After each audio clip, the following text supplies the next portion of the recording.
Сәлеметсіздер ме балалар? Онлайн сабағымызға қош келдіңіздер. Модул жүйесіне кіріп, барлығымыз бүгінгі сабақ бойынша белгіленіп өтейік.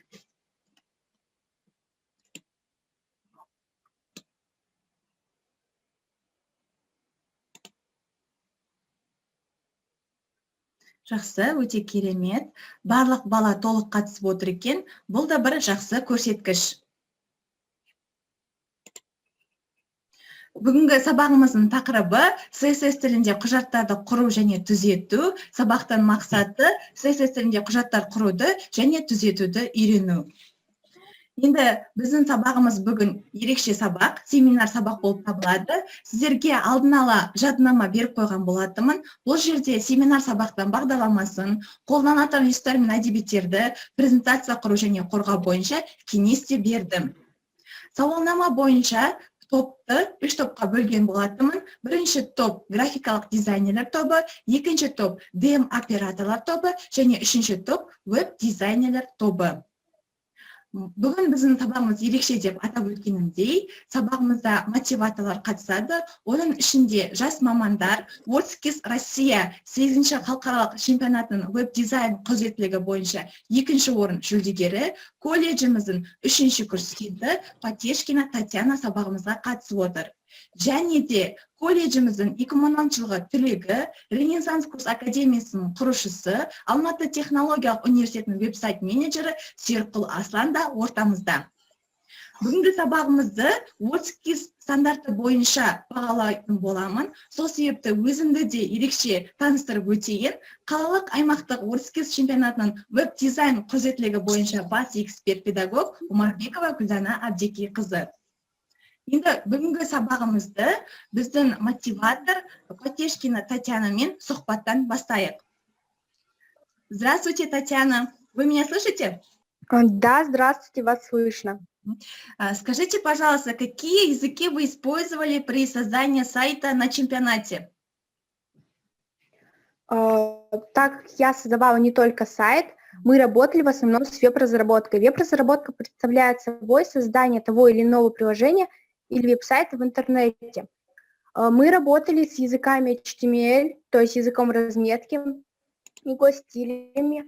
В дальнейшем мы использовали PHP как язык сервера и клиента, WordPress и JavaScript.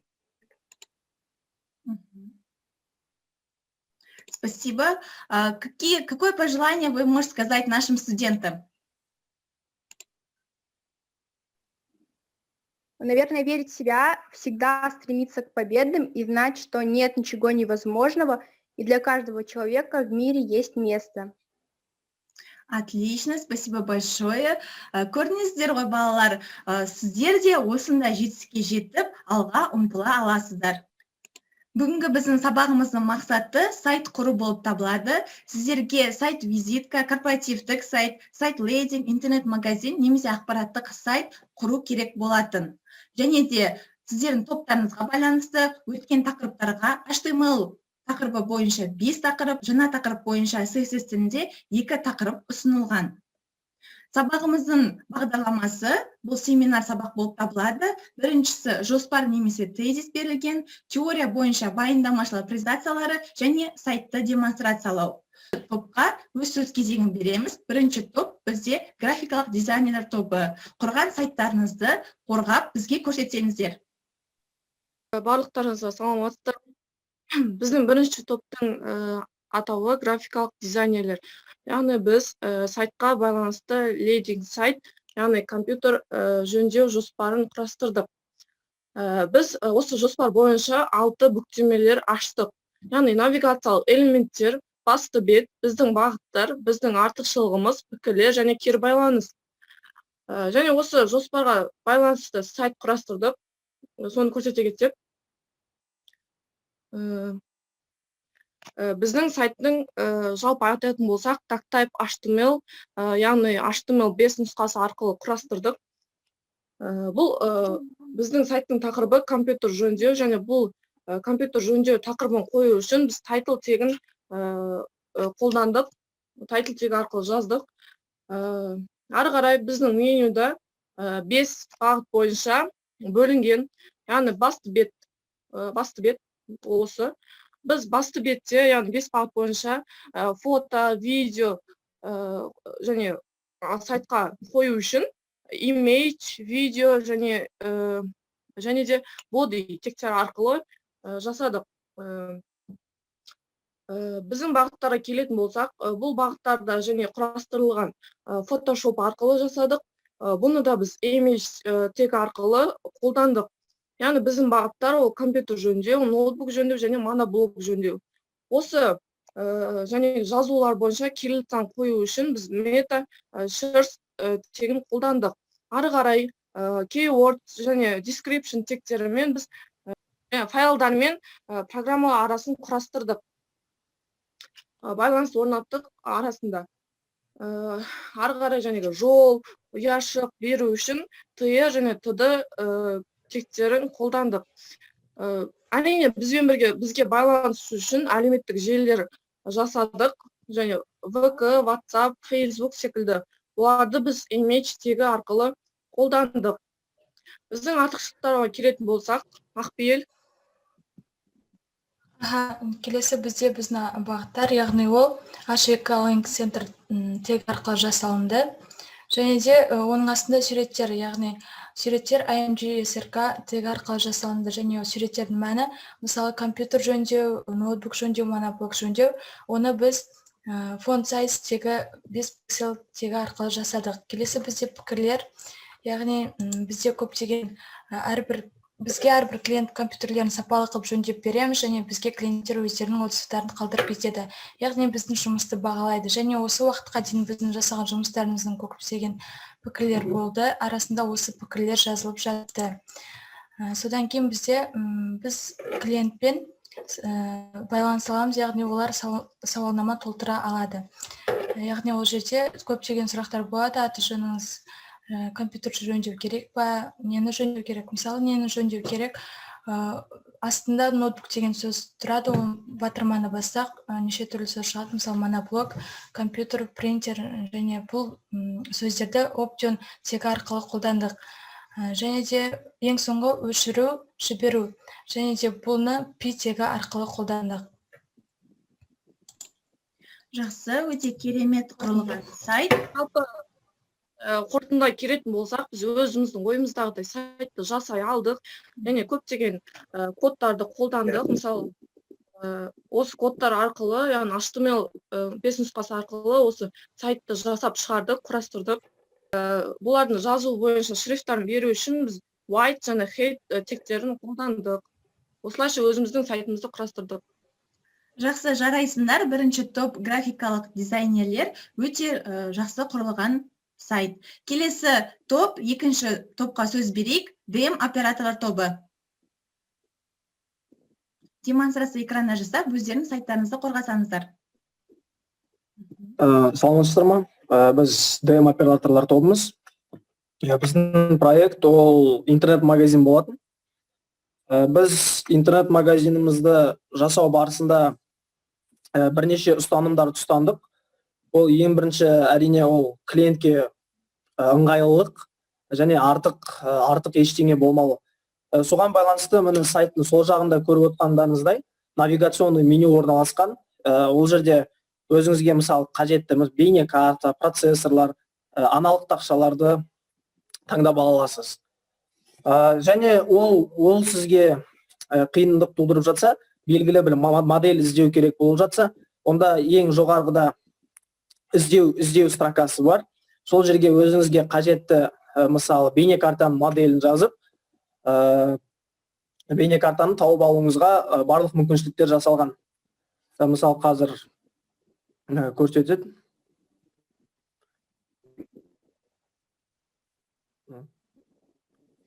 Және тағы да ол да сіздерге қиын болып жатса, біз сайттың ең төменгі жағында бізбен кері байланыс ретінде мысалы өзіміздің қазіргі әлеуметтік желілерімізді қалдырдық, және байланыс номерларымызды да қалдырдық. Сол жерге кіріп біздің сайтпен байланыса аласыздар. Мысалы міне сізде кез келген сұрақтарыңыз болып жатса, осында кіріп өзіңіздің қажетіңізді жаза аласыздар. Және сайтты біз жасау барысында минимализм стилін пайдаландық та және өте қажетсіз заттарды пайдаланбауды шештік. Енді дизайны жайлы Алмат айта кетсе. Сайттың дизайнына келсек, сайттың дизайнында қызыл, сары, ақ, қара түстерді пайдаландық. Біз сайты жасамас бұрын әртүрлі стильдерді пайдаланып көрдік. Ортақ шешіммен минимализм стилін таңдауды шештік.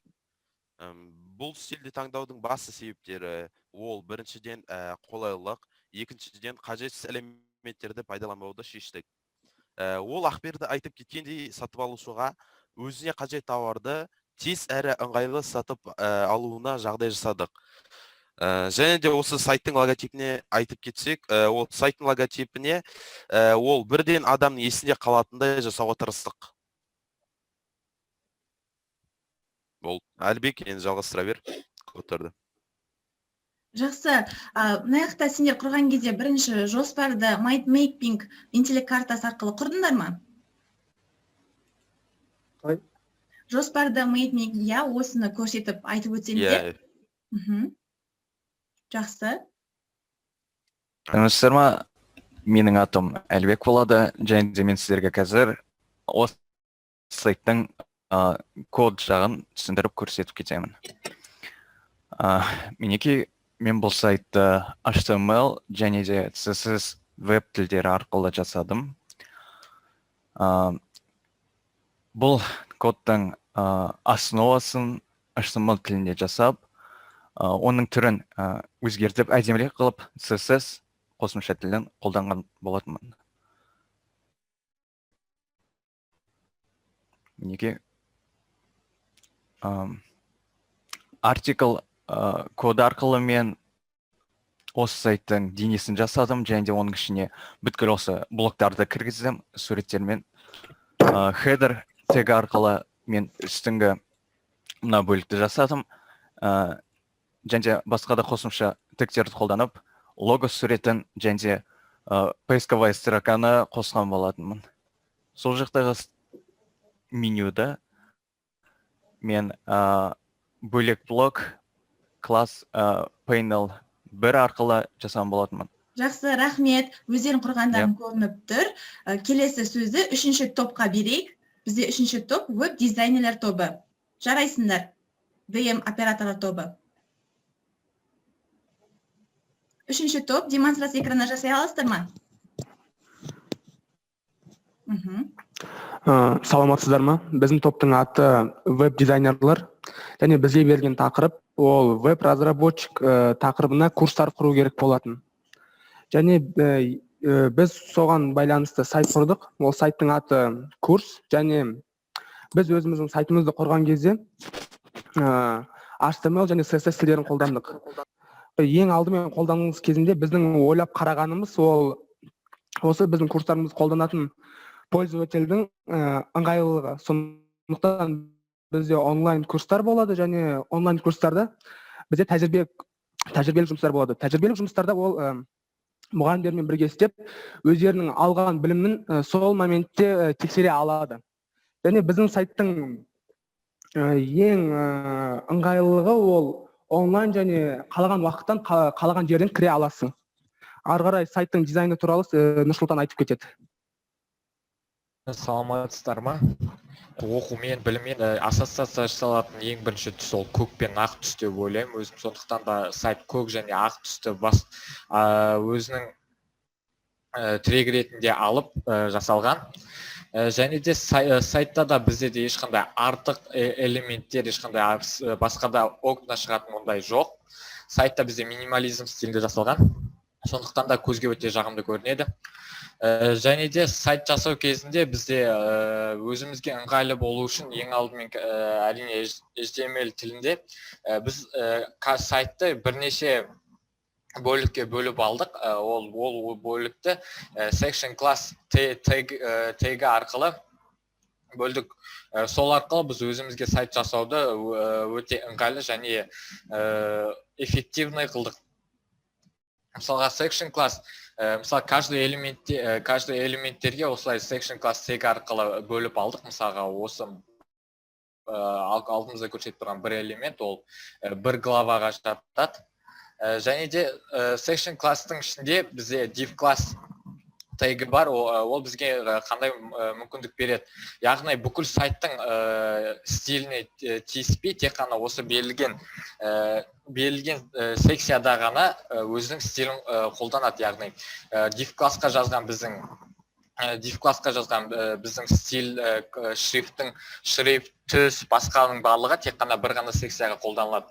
Сол арқылы біз сайтты бірнеше главаларға бөліп, өзімізге ыңғайлы қылдық. Және де осы тек қана HTML тілінде емес, CSS-те де біз сайтты әрлендіруге тырыстық, ол туралы Ярослав айтып кетсе. Саламатсыздар ма?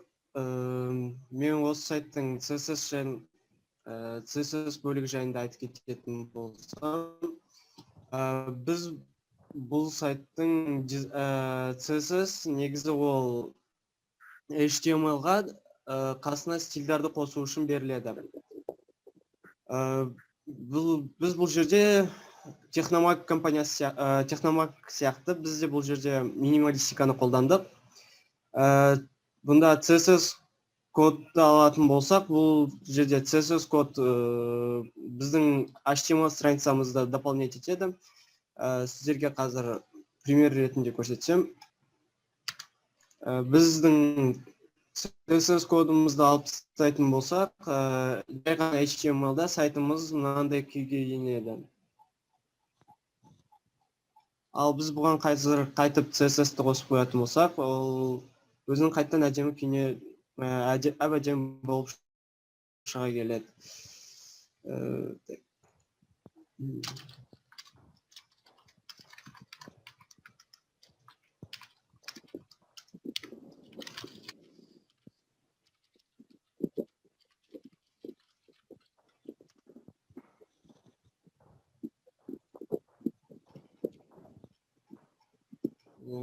Сайтымыз қайтадан өзінің бұрынғы кейпіне енді.